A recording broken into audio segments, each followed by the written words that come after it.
எங்கிலும் பறந்து விரிந்து வாழ்ந்து கொண்டிருக்கின்ற தமிழ் சொந்தங்களுக்கு இது உங்களுடைய ஜோதிட ஆசான் யூடியூப் சேனல் வழியாக உங்களை வரவேற்பதிலும் சந்திப்பதிலும் மிக்க மகிழ்ச்சி அடைகிறேங்க.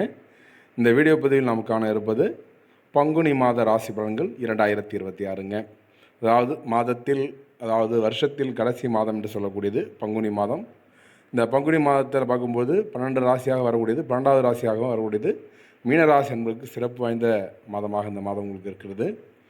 இதில் பங்குனி மாதத்தை பொறுத்தவரையில் கிரகங்களை கணக்கிட்டு பார்த்தோம்னால் மேஷம் முதல் மீனம் வரை 12 ராசிக்காரர்களுக்கும் அதில் வரக்கூடிய 27 நட்சத்திரக்காரர்களுக்கும் துல்லியமான கணிப்புடன் நம்ம வீடியோ பதிவு பண்ணிட்டு இருக்கோங்க. வீடியோ பார்க்குற அனைவரும் கண்டிப்பாக உங்களுடைய சப்ஸ்கிரைப் பண்ணிவிட்டு லைக் பண்ணி போடுங்க. லைக் பண்ணுற விதம் எங்களுக்கு அடுத்தடுத்து ஒரு மோட்டிவேஷத்தையும் ஒரு ஆர்வத்தையும் தூண்டு விதமாக இருக்குதுங்க. கால புருஷத்துவம் நமக்கு 12 வீடுகளில் அதாவது மேஷராசி என்பவர்களுக்கும் செவ்வாயை ராசி அதிதேவன அன்பார்ந்த மேஷராசி நேர்களே, இந்த 2026 பங்குனி மாதம் உங்களுக்கு எப்படிப்பட்ட பலன்கள் மற்றும் பரிகாரத்தை அளித்தருக்கிறார். சித்திரை மாதத்திற்குரிய மேஷராசி என்பவர்களே, பங்குனி மாதத்தில் நடக்கிருக்கின்ற பலன்கள் என்ன, பரிகாரம் என்ன, இதை பற்றி பார்க்க இருக்கின்றோம். இப்போ செல்வாக்கை விரும்பும் மேஷராசினியரே, உங்களுடைய ராசியின் அதிபதி செவ்வாய் பங்குனி மாதம் 19 வரை 11ஆம் இடமான லாபஸ்தானத்தில் சஞ்சரிக்க இருக்கிறார். லாபத்தில் பார்க்கும்போது அதாவது தொழில் வியாபாரம் இதெல்லாம் கொஞ்சம் நல்லா சிறப்பாக நடக்கக்கூடிய மாதமாக நம்ம மாதம் பார்க்குறோம். அதன் பிறகு 12ஆம் இடமான விரயஸ்தானத்தில் செல்ல இருக்கிறார். ரொம்ப கவனமாக இருப்பது நல்லது. ஏன்னா விரயஸ்தானத்தில் போகும்போது உங்களுடைய பணம் பற்றாக்குறை, பணம் பிரச்சனை, கெட்டிடத்தில் பணம் வராமல் இருப்பது, கையிருப்பு குறையிறது, இது போன்ற விஷயங்கள்லாம் உங்களுக்கு நடக்கக்கூடிய காலகட்டமாக நம்ம பார்க்குறோம்.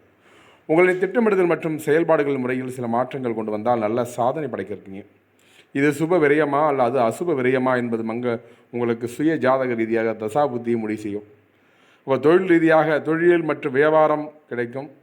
லாபத்தை திட்டமிட்டு பயன்படுத்தினால் முதலீடுகளை அதிகரிக்க முடியுங்க. சேமிப்பு சிக்கனத்தில் கவனம் செலுத்த வேண்டிய மாதமாக இந்த மாதம் பார்க்குறதுனா பொருளாதார இழப்பீடு வருவதற்கான ஒரு சூழல் உருவாக இருக்குதுங்க. சிலருக்கு தனிமையாக வாழ வேண்டும் என்ற உணர்வு சற்று மிகைப்படுத்தலாக இருக்குதுங்க. மனம் எளிமையாக விரும்பும் உங்களுடைய கற்பனை குதிரை கட்டுக்கடங்காமல் ஓடும்போல் அதுமாரி அடங்காத எண்ணெய் அலைகளால் உங்களுக்கு மன திடமாற்றம் ஏற்பட இருக்குதுங்க. யாரை நம்புவது, எந்த காரியத்தை செய்வது, எதில் லாபம் வரும் என்ற நிதானமற்ற நிலை நீடிக்க இருக்குது. அதெல்லாம் ரொம்ப கவனமாக இருப்பது நல்லது. சிறிய செயலுக்கு கூட கடுமையாக போராட இருக்கு. அதனால் மனச்சோர்வு மிகவும் அதிகம். திட்டமிட்ட செயல் கூட கடைசி நேரத்தில் காலை வாழ்விடுங்க. கடந்து வந்த நாட்களை நடந்த எதிர்மறையான சம்பவங்கள் எல்லாம் மனதில் இருந்து விளக்க வேண்டும். அதெல்லாம் யோசிச்சு இருக்க வேண்டாம். நேர்மறை சிந்தனை வளர்த்து கொண்டால் வாழ்க்கை வளமாகும். தூக்கம் குறை இருக்குதுங்க. பயங்களாக சில அசூரியங்கள் உண்டாக இருக்குதுங்க. இந்த காலகட்டம் ரொம்ப கவனமாக இருப்பது நல்லது. ஜாமீன் போடுவதை தவிர்க்க வேண்டும். கண், கை, கால், மூட்டு வலி போன்றவற்றை சிகிச்சை செய்ய வேண்டிய நேரம் இந்த நேரம். ஏனென்றால் ஏழரச்சனையின் பிடிப்பில் உங்களுடைய பிடிப்பு இருக்குதுங்க. வரவிற்கு ஏற்ற செலவு இருக்க போதுங்க. குடும்ப உறுப்பினுடைய தேவையை நிறைவு செய்ய அதிக சிரமத்தை உண்டு பண்ணக்கூடிய காலகட்டமாக பார்க்குறோம். சுய கௌரவத்திற்காக கெட்ட பெயர் வராமல் நடந்து கொள்ளவும் தேவையற்ற வாக்குவாதங்களை தவிர்க்க வேண்டும். இந்த காலகட்டம் விவசாயிகளுக்கு போதிய நீர் ஆதாரம் இன்மையால் அவஸ்தையாக இருக்கக்கூடிய மாதமாக பார்க்க இருக்கிறோம். விளைபொருட்களுக்கு உரிய விலை கிடைக்காதுங்க. அரசினுடைய உதவிகள் காலதமாக வந்து சேர இருக்குதுங்க. குழந்தைகளுக்கு கல்வியில் நாட்டக்குறைவு, மெத்தன போக்கு நிலவும். சோம்பலுக்கும் மரியாதையும் அதாவது மறதியும் மிகுதியாகும். உங்களுடைய சொந்த வீடு வாகனம் வாங்க வேண்டும் என்று விரும்பி இந்த காலகட்டத்துக்கு வந்து போகும்போது தெளிவாக இருக்குங்க. உங்களுடைய சுய ஜாதத்தை பரிசோதனை செய்துவிட்டு சொத்து வாங்கும் முயற்சியில் ஈடுபட வேண்டும்.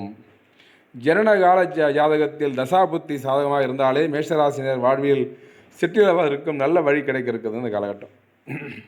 ஜனனகால ரீதியாக பல்வேறு தோஷங்களால் திருமணம் நடைபெறுவதற்கு நல்ல வரங்கள் கிடைக்கும். திருமண தடையாகலும்.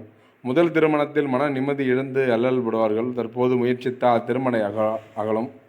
விரும்பிய வரன் கைகூடி வர இருக்குதுங்க. சுய ஜாதகத்தில் 7ஆம் மற்றும் 8ஆம் பாவங்களில் பிரச்சனை இருந்த திருமண தடை இருந்தால் அதற்குரிய பரிகார வழிபாட்டினை முறையை கடைபிடித்து திருமணத்தை நடத்த வேண்டும். இந்த காலகட்டம் ஆண் பெண் ஜாதகத்தில் இருக்கும் குறை நிறைவுகளை செய்யும் விதமான உங்களுடைய ஜாதகத்தை பார்க்க வேண்டும் என்றால் நம்முடைய சேனலில் உங்களுடைய பெயரை கமெண்ட் பண்ணுங்கள். உடைய ஒரு கேள்வி அதாவது 1.2 பார்ப்போம். உங்களுக்கு கேள்விக்கான பதில் கிடைக்கப்படும். குரு மங்கள யோகம் எடுக்க போயிடும். இந்த 2026 பங்குனி மாதத்தில் மேஷராசி அன்பர்களுக்கு நடக்க இருக்கின்ற குரு மங்கள யோகம் ஜோதிட சாஸ்திரத்தில் கூறப்பட்டுள்ள பல்வேறு விதமான யோகங்களில் குருமங்கள யோகம் சிறப்பான யோகமாகும். ராசி அதிபதியா என்று சொல்லக்கூடிய செவ்வாய் 4ஆம் பார்வை 3ஆம் இடத்தில் சஞ்சரிக்கும் குருவின் மேல் பதிகிறதுங்க. இதுதான் குரு மங்கள யோகமாகும். தடைப்பட்ட கணித்து சுப பலங்களும் தேடி வர இருக்குதுங்க. அற்புதமான மாதமாக இந்த மாதம் மேஷராசி என்பதற்கு பார்க்குறோம். புகழ், அந்தஸ்து, கௌரவம் எல்லாம் அதிகரிக்கும் வண்ணம் இருக்குதுங்க. இந்த குபேர யோகம் என்று சொல்லக்கூடியது அது சிறப்பாக குபேர யோகத்தால் குருவினுடைய மங்கள யோகமும் சிறப்பாக பெற்று நம்பிக்கை நாணயம் உயர இருக்குதுங்க. குடும்ப நலனுக்காக ஆன்மீக யாத்திரை சென்று வர திட்டமிட்டவர்கள், சிலருக்கு அரசிடமிருந்து இலவச வீடு, வீட்டு மனை அல்லது வீடு கட்ட தேவையான நிதி உதவி கிடைக்க இருக்குதுங்க. அரசு சார்ந்த துறைகளால் ஆதாயம் உண்டாக இருக்குதுங்க. அயல் நாட்டு குடியுரிமை முயன்றவனுடைய விருப்பம் நிறைவேறும். நிலுவையில் உள்ள வாடகை வருமானம் வர இருக்குதுங்க. ஆரோக்கியத்தில் அதிக கவனம் தேவை. சில சமூக ஆர்வலருக்கு அசர கௌரவமும் கிடைக்க இருக்குதுங்க. வயது முதிர்ந்தவர்களுக்கு அரசின் உதவி தொகை கிடைக்க இருக்குதுங்க. விவசாய நிலத்திற்காக புதிய ஒப்பந்தக்காரர்கள், குத்தகைக்காரர்கள்லாம் கிடைக்க இருக்கிறாங்க. அதனால் மன மகிழ்ச்சி இருக்குங்க. இந்த 2026 பங்குனி மாதத்தில் பொருளாதாரம் எப்படி இருக்க போகிறது? இந்த மாத துவக்கத்தில் தனஸ்தானாதிபதி என்று சொல்லக்கூடிய சுக்கிரன் விரயஸ்தானத்தில் நிற்கும் வரை பொருளாதாரம் அந்த நிலை உருவாக இருக்குதுங்க. விரயஸ்தானம் பலம் பெறுவதால் பண மோசடி மிகுதியாக இருக்குதுங்க. ரொம்ப கவனமாக இருக்கும் பண விஷயத்தில். 2ஆம் இடத்திற்கு சனியினுடைய பார்வை இருப்பதால் பண வரவு பல வழிகளில் பன்மடங்காக அதிகரிக்கும் வண்ணம் இருக்குதுங்க. இழப்பு மிகுதியாக இருக்கும். பணம் கொடுக்கல் வாங்கலில் அதிக கவனம் செயல்பட வேண்டும். நெருங்கிய உறவுகளுக்கு அவசரத்திற்காக பணம் கொடுத்தால் திரும்ப வராதுங்க. கொடுத்த பணத்தை திரும்பி கேட்டால் மன சங்கடமும் அதிகரிக்கும். ஏலச்சீட்டு, நகைச்சீட்டு, வட்டிக்கு பணம் கொடுப்பது போன்ற பணம் தொடர்பான விஷயங்களில் பிரச்சனை ஏற்படும் வாய்ப்பும் இருக்கிறதுங்க. முதலீட்டாளர்கள், அதாவது தொழில் மற்றும் வியாபாரம் செய்யக்கூடிய அன்பார்ந்த மேஷராசி நேயர்களே, முதலீட்டாளர்களுக்கு இந்த மாதம் உழைப்பை நம்பாமல் அதிர்ஷ்டத்தை நோக்கி பயணிக்கும் எண்ணம் விளங்க இருக்குதுங்க. ஏற்றுமதி இறக்குமதி வணிகர்களுக்கு புதிய ஆர்டர்கள் கிடைக்கும் வண்ணம் இருக்குதுங்க. சிறிய லாபத்திற்காக கடுமையாக உழைக்க வேண்டியிருக்கும். தொழிலில் நிலையற்ற தன்மை இருக்குங்க. கூட்டு தொழிலில் பிரிவினை ஏற்படும் வாய்ப்புள்ளதால் கூட்டு தொழில் செய்பவர்களுக்கு ஒருவருடைய வேலையில் மற்றவர் குறுக்கிடாமல் இருந்தால் தப்பித்து விடுவார்கள். தொழில் கூட்டாளிகள், பங்குதாரர்கள் தன்னுடைய வரமுறைக்கு உட்பட பணிகளை மட்டும் செய்து அடுத்தவர் விஷயத்தில் தலையிடாமல் இருந்தாலே எந்த வம்பு தும்பும் இல்லாமல் காலத்தை கடத்தலாங்கிறது இந்த காலகட்டமாக இருக்குதுங்க. திரைத்துறையினர் மிகப்பெரிய முதலீட்டில் புதிய படம் எடுப்பது நல்லதல்ல. கலைத்துறையினருக்கு வரும் வாய்ப்பு திடீரென கை நடி போக இருக்குதுங்க. அதனால் மன துன்பத்துக்கு ஆளாக இருக்கீங்க. உத்தியோகத்தில் இருப்பவர்கள் பார்க்கும்போது இந்த காலகட்டம் சிறிய பதவி உயர்வுகள் கிடைக்கும் வாய்ப்புள்ளது. கண் துடைப்பதற்கான பதவி உயர்வை தவிர பிரயோஜனம் எதுவும் இருக்க போதில்லைங்க. உங்களுக்கு வேலைப்பளு அதிகரிக்கும். 2 நபர்களுக்கான வேலை செய்து ஒரு நபருடைய சம்பளத்தை பெறும் நேரும் பொழுது உழைப்புக்கேற்று ஊதியம் இருக்காதுங்க. அதனால் மனக்கவலை ஏற்பட்டு சஞ்சலங்களும் ஒரு விதமான சஞ்சங்களும் உங்களுக்கு மனதில் இதமான ஒரு சூழல் உருவாக இருக்காதுங்க. சிலர் பணிச்சுமை காரணமாக விரும்பிய ஓய்வு பெற வாய்ப்புள்ளதால் உங்களுடைய மனதிற்கு இனிய சம்பவங்கள் நடக்க இருக்குதுங்க. சிலருக்கு கம்பெனி சார்பாக வெளிநாட்டில் சென்று பணிபுரிகின்ற வாய்ப்பும் கிடைக்க இருக்குதுங்க. சிலருக்கு மனதிற்கு பிடிக்காத உத்தியோகத்தை இடமாற்ற மன அழுத்தம் அதிகரிக்கும் மனம். எனவே வேலை பார்க்கும் இடத்தில் மற்ற விஷயத்தில் தலையிடாமல் இருந்தாலே வேலையை தக்க வைத்து முடியும் இந்த காலகட்டம். அரசியல்வாதிகளுக்கு அப்படி இருக்க போய் இந்த மாதம் இந்த 2026 பங்குனி மாதத்தை பொறுத்தவரையில் பதவி ஸ்தான அதிபதி என்று சொல்லக்கூடிய சூரியன் விரயஸ்தானத்தில் மறைவதால் அரசியலில் இருப்பவர்களுக்கு கட்சியில் செல்வாக்கு குறைவது போல் மனம் வேதனை அடைய இருக்குதுங்க. வீண் அவமானம் ஏற்பட வாய்ப்பு இருப்பதால் ரொம்ப கவனமாக இருப்பது நல்லது. மறைமுக எதிர்ப்புகளும் போட்டிகளும் உங்களை வந்து பார் என்று வம்புக்கு இழுக்கும். அதெல்லாம் ரொம்ப ஜாக்கிரதையாக இருப்பது நல்லதுங்க. பிறரை பற்றி விமர்சனத்தை தவிர்ப்பது நல்லது. எனினும் சுயஜாத ரீதியான தசாபுத்தி சாதமாக இருந்தால் எதிர்பாராத சம்பவங்களையும் திருப்பங்களையும் நடத்துவதற்காக மிகப்பெரிய அரசியலுடைய நட்பு நன்மையும் கிடைக்க இருக்குதுங்க. மிகப்பெரிய கட்சியில் இணையும் வாய்ப்பும் கிட்டலாம். பெரிய பதவிகளுக்கு உங்களுக்கு கிடைக்கக்கூடிய சாத்திய கூறுகள் உள்ளதுங்க இந்த காலகட்டம். பெண்கள் இந்த 2026 பெண்களுக்கு எப்படிப்பட்ட பலன்கள் மற்றும் பரிகாரத்தை அள்ளித்தர இருக்கிறார்? மேஷ ராசி பிறந்த பெண்களுக்கு பங்குனி மாத ராசி பலன்கள் எடுக்க போகிறது. உங்கள் திறமையும் பேச்சு சாதித்தும் பல இடங்களில் கை கொடுக்காதுங்க. எல்லாம் இருந்தும் இல்லாது போல் உணர்வு ஒன்று வந்து கொண்டிருக்கும். குடும்பத்தில் சிறு சிறு பிரச்சனைகள் அவ்வப்போது தலை தூக்க இருக்குதுங்க.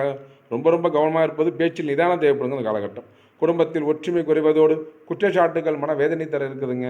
மறைமுக எதிர்ப்புகளும் சூழ்ச்சிகளும் போட்டிகளும் உங்களுக்கு அதிகரிக்க வண்ணம் இருக்குதுங்க. எதிலும் உஷாராக இருப்பது நல்லது. உடன் பிறந்தனுடைய நயவஞ்சக செயலால் சமூகத்தினுடைய மேல் வெறுப்பு ஏற்பட இருக்குதுங்க. சற்று அலைச்சல் மிகுந்த பணியாக இருக்கும். சரியான நேரத்திற்கு ஓய்வு எடுக்க முடியாத நேரத்திற்கு உண்ண முடியாமல் காலம் தாழ்த்தி கிடைத்த உணவை உண்டு காலம் கடத்த நேரம் இருக்குது இந்த காலகட்டம்.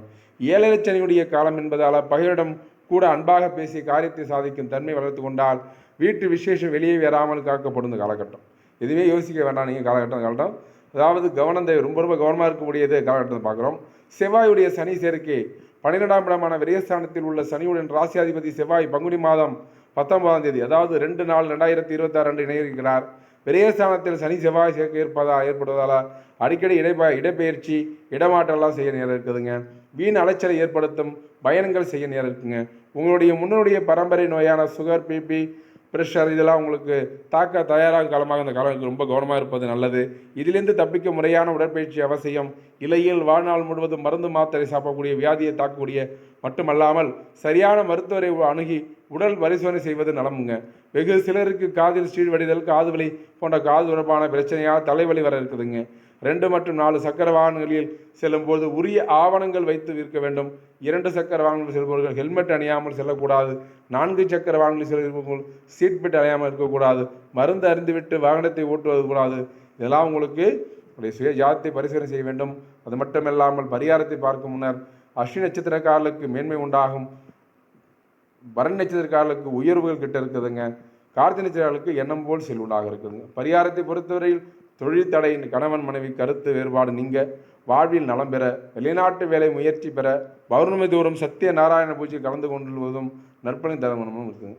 ஏன்னா நேர்களே, மேஷராசி என்பர்களும் அதில் வரக்கூடிய 3 நட்சத்திரக்காரர்களும் பொறுமையாக விடுகளும் பண்ணுறீங்க. அடுத்தடுத்து நல்ல தொடர்புடைய பதில் உங்கள் சந்திக்கும் வரை உங்களது உங்கள் யூடியூப்பை சப்ஸ்கிரைப் பண்ணுங்கள், ஷேர் பண்ணுங்கள், லைக் பண்ணுங்கள், கமெண்ட் பண்ணுங்கள். தொடர்ந்து இணைந்துங்கள். நன்றி, வணக்கம்.